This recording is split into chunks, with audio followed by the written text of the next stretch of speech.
CFIUS, which is the council, gets to have oversight over all of the acquisition negotiations between ByteDance, which is the owner of TikTok, and Microsoft. Very unusual. I doubt most companies are used to having sort of the federal government have a seat at the table, but they will, and they can actually reject the deal. Reject the deal, but why would they look at rejecting the deal? Because I thought part of that conversation was all about make this an American company, get it acquired by an American company so that you have complete control on the data that is American.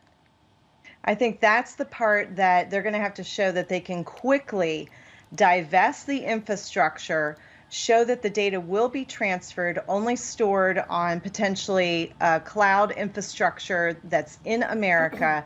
So there is a lot that still has to be worked through, as well as some of the kind of retroactive looking at how was the data treated. That could all be on the table, and it'll be very interesting to see what the final decision is and what the final deal looks like.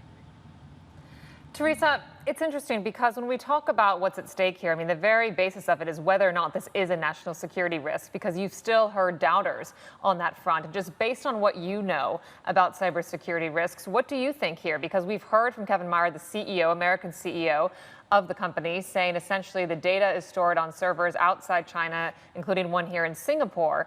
Is this not enough to have that confirmation? Well, there has been an ongoing concern expressed by Department of Defense Intel. This is well before the Tulsa TikTok scenario that happened. And so whenever Intel says, warning, we're concerned about this app and how it behaves, I always pay attention to that, even if all the details aren't known. What I will say about TikTok is, when security researchers or privacy experts have spoken up and said there's a flaw, there's an issue, TikTok has responded very quickly and told with total transparency the changes they've made. But there are still some concerns that the data is stored in servers around the globe and that the potential is there for that information to be accessed by potentially the Chinese government. So all of that is a big part of this discussion. And again, as DoD Intel is saying they have concerns, I always pay attention to sort of the DoD Intel. They're not politicians, they're about security policy.